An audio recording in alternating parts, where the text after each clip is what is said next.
métamorphosés. Les Verts sont métamorphosés. C'était la reprise du championnat. Saint-Etienne recevait Reims à Geoffroy Guichard, la première d'Éric Orneland, le nouvel entraîneur de la AS Saint-Etienne. Et c'est une première parfaitement réussie. Les Verts ont battu Reims 3-1. Il y a beaucoup de points positifs à retenir de cette rencontre. Je vais en retenir 3. On va faire le débrief du match d'abord. Voir comment les buts se sont passés, comment le match s'est déroulé. Je vais retenir 3 points positifs. Et puis, bien sûr, à la fin, il y a quand même 2 petits points sur lesquels je voudrais quand même attirer votre attention, qui sont à mon avis des points importants, mais on se les réserve pour la fin. On démarre avec le débrief de cette rencontre. Alors, déjà, il faut rappeler que les COP étaient fermées, donc ça change quand même la donne. Geoffroy Guichard, quand il n'y a pas les COP, l'ambiance n'est évidemment pas la même. Il y avait aussi beaucoup de pluie, donc les conditions météo n'étaient pas vraiment favorables pour le beau jeu. Et on avait vraiment hâte de voir ce qu'allait faire Éric Orneland. Alors, on avait hâte de voir sa compo, son 11 de départ, s'il allait apporter des changements majeurs ou pas. Et puis surtout, voir dans le jeu ce qu'allaient proposer les Stéphanois. Alors, sur la compo, il n'y a pas eu de surprise. David Tachvili était malade, donc il a été remplacé dans le groupe par Fomba. Aucune surprise, c'est un 11 que Odo aurait pu aligner 150 fois. Et dès les premières minutes, on a vu que les Verts, effectivement, avaient de très bonnes intentions. On a vu beaucoup d'intensité dans le jeu, un pressing très haut sur le porteur du ballon, à tel point d'ailleurs que la possession de balle au bout d'un quart d'heure était de 73 ou 74% pour l'AS Saint-Etienne.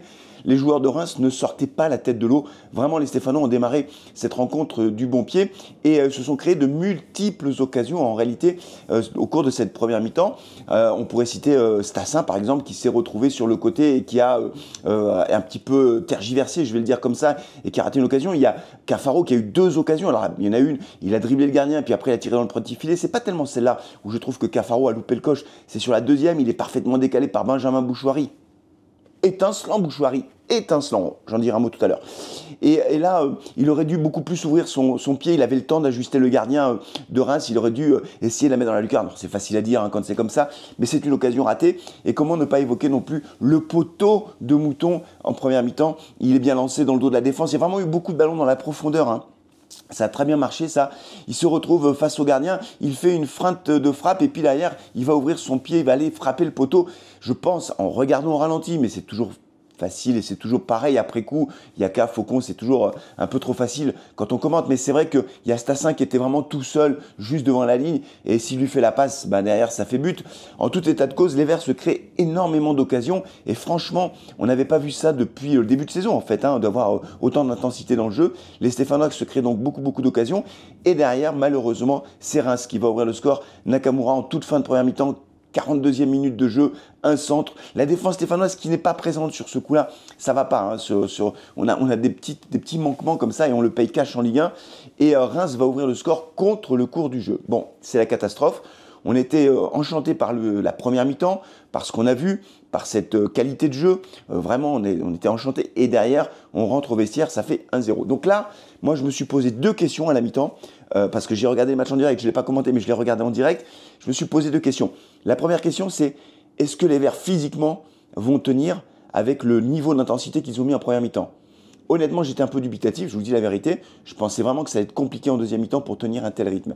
La deuxième question que je me suis posée, c'était de savoir si les Verts allaient avoir les ressources mentales pour revenir au score. Déjà revenir au score. La réponse, elle arrive dès la 50e minute avec un travail de Mickaël Nadé-Desailly. Vous le savez, notre Marcel Desailly à nous.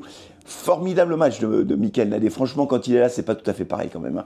Il va aller gratter un ballon dans le camp, dans la partie du terrain de Reims en plus. Il va faire une longue chevauchée comme il en fait de temps en temps. Vous savez, Mickaël Nadé, il va faire un 1-2 avec Cafaro, d'ailleurs qui fort justement ou habilement lui remet avec un petit extérieur du pied sur le côté. Et donc Nadé sans contrôle va centrer. Et qui est-ce qui est là ? Je jette mes lunettes par terre. Ce serait dommage de les casser quand même. Et qu'est-ce qui va être là pour reprendre ? C'est Augustine Boaquier qui, avec son pied gauche et du bout du pied, va réussir à glisser le ballon entre les jambes du gardien de Reims. Ça fait 1 partout. C'est le premier but d'Augustine Boaquier sous ses nouvelles couleurs de la AS Saint-Etienne. Et c'est Mickaël Nadé qui nous a remis dans le sens de la marche. Franchement, super boulot de Mickaël Nadé.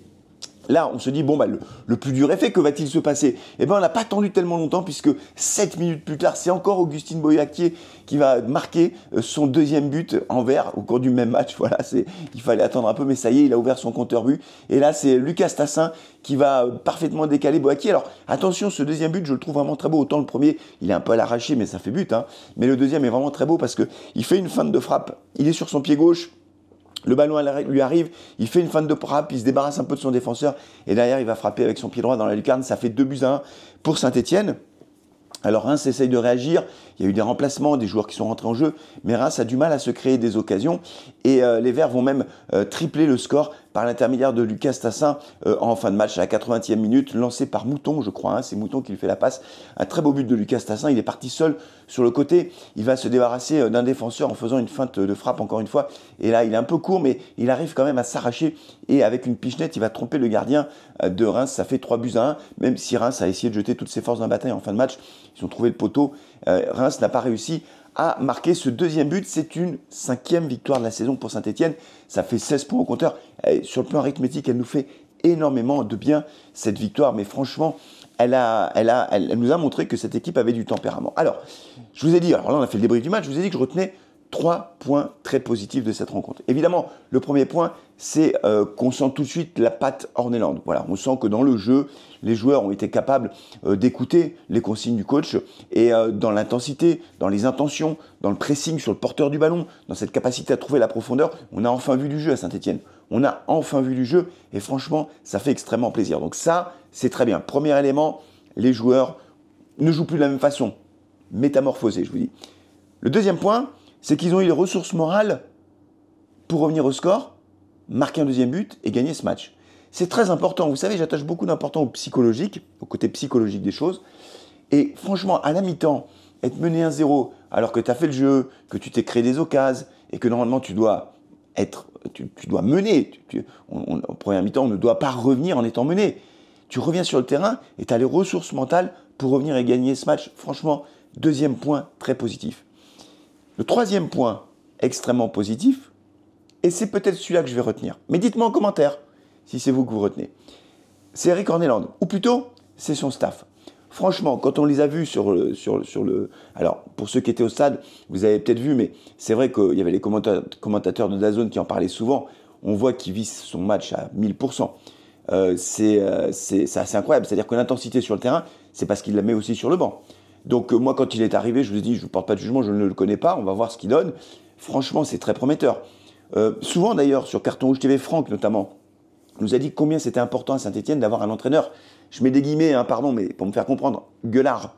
Vous savez, c'est du Robert Nouzaré, c'est du Frédéric Antonetti, c'est du Christophe Galtier. C'est des gars comme ça qu'on aime avoir sur le banc. Et c'est vrai qu'Orneland, avec tout son staff, hein, parce que quand il y a le but, quand il y a les buts, c'est tout le staff qui explose de joie. Franchement, ça c'est très positif. On sent qu'il y a de la passion, on sent que ça vit. Donc, franchement, c'est tout bon. La première d'Eric Orneland, 10 sur 10, il n'y a rien à dire. Cette victoire est largement méritée. Dans le jeu, il y a de gros progrès. Et au classement, ça nous fait un bien fou. Tout va bien. Et je vous ai dit, les amis, je vous ai dit que j'allais, évidemment, dans cette vidéo, revenir sur 2 points qui me paraissent aussi importants.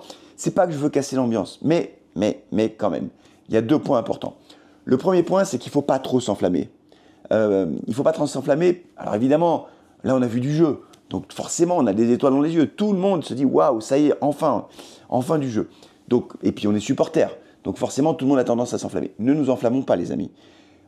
Reims, en face, était très faible. Ils ont perdu Agbanou, qui était leur meilleur défenseur. Ils ont mis Kipré, je crois, qui, en défense centrale, qui n'est pas du tout défenseur central. Donc on a battu une équipe de Reims. Je ne veux pas minimiser la performance des Verts, entendez-moi bien.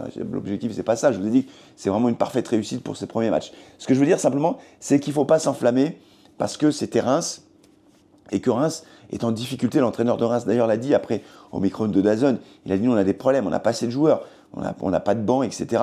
Et ils vendent leurs meilleurs joueurs. 20 millions d'euros, je crois, en Angleterre. Donc, ils sont très affaiblis, Reims. Et ils étaient sur une mauvaise période. Donc, ne nous enflammons pas. On a perdu face à Reims. Le gros match test, pour le coup, là, qu'on attend maintenant avec impatience, c'est la semaine prochaine, face à Paris. Là, évidemment, ça va être, je ne vais pas dire l'heure de vérité, parce que normalement, Paris est bien au-dessus de nous, mais quand même, on a quand même hâte de voir ça. Après les promesses d'aujourd'hui, on a hâte de voir ce Saint-Etienne-là face à Paris. Le deuxième point, malgré ce match, malgré cette victoire probante, malgré ce qu'on a vu sur le terrain, je n'ai pas changé d'avis. Je pense qu'il faut recruter. Voilà. Je pense qu'il faut un joueur par ligne. Le piège, le vrai piège, ce serait que la direction du club, comment dire, utilise ce match ou s'appuie sur ce match pour se dire c'est bon. Alors c'est vrai, on avait des absents en plus, hein, David Tachvili, Ben Holt, les copes qui n'étaient pas là. Je vous garantis que le même match avec les 2 copes, mais la Reims, ils explosent encore plus. Donc on n'avait pas les copes, beaucoup de blessés, Ben Holt, Davitashvili, ok, bon, voilà, Masson, enfin, vous les connaissez, les blessés, Ibrahima Wadji, etc. Je pense quand même qu'il faut qu'on recrute un joueur par ligne. Il nous faut un défenseur, parce que là, on a récupéré Nadé. Tubicine Canadé, ça tourne, franchement, ça tourne, mais ça suffit pas. Et Abdelhamid, dans ce dispositif, dans ce système de jeu, est-ce que c'est suffisant? Je ne sais pas. Je pense qu'il faut vraiment un défenseur. Je pense qu'il faut un autre milieu de terrain aussi. Parce que, voilà, même si aujourd'hui les joueurs ont été bons, tous ont été bons, plus ou moins bons, mais globalement c'était plutôt bon. Bouchouari, étincelant, je vous avais dit que j'en donnerais un mot, Bouchouari, incroyable. Incroyable, le niveau de Bouchouari, mais vraiment magnifique, magnifique, magnifique Bouchouari. Et puis un attaquant, je pense qu'il faut quand même un attaquant, parce que Stassin a marqué, je suis très content pour lui, j'espère que ça va lui donner confiance. Il va falloir qu'il confirme, c'est tout. Alors il aura plus de ballons là. Avec ce système de jeu, forcément, il aura plus de ballons. En première mi-temps, il a mal négocié une ou deux situations. Il a marqué, tant mieux pour lui. Il a été passeur décisif, c'est très bien. Mais je pense qu'il faut un autre attaquant parce que Sissoko va être suspendu quand même encore 4 matchs et puis que Wadji est tout le temps blessé. Donc je pense qu'on a besoin d'un autre attaquant. Voilà les amis, mais c'est très bien pour démarrer l'année. Une victoire pour démarrer l'année. Vivement le match face au Paris Saint-Germain. Alors pour finir cette vidéo, comme j'étais pas en live, je ne pouvais pas être en live, je vous propose un petit exercice. On termine cette vidéo avec un exercice tout simple. Vous me donnez en commentaire de cette vidéo la note du match. D'accord? Pour ceux qui suivent les lives, vous connaissez la mécanique, on donne une note sur 10. On ne met pas de virgule, hein. C'est pas 5,5, 6,5, tout ça. Non, c'est 0, 1, 2, 3, 4, 5, 6, 7, 8, 9, 10. 10 sur 10, si c'est parfait. Un match n'est jamais parfait. Mais donnez-moi la note du match. Je suis curieux de voir. Je pense qu'il va y avoir beaucoup de 9. Mais je me trompe peut-être. Moi, je mets 8 sur 10. 8 sur 10, c'est beaucoup. Hein. Moi, je mets 8 sur 10, les amis. Allez, mettez-moi ça en commentaire. Faites-moi Faites-moi claquer le nombre de likes et les commentaires. Allez, d'ici là, prenez soin de vous, de vos proches. Faites comme moi. N'attrapez pas la crève. Hein, vous entendez, dans ma voix, je suis un peu pris. Donc, prenez soin de vous. Il faut se couvrir parce qu'il ne fait pas bien chaud. Allez, prenez soin de vous, de vos proches et allez les verts. Ciao.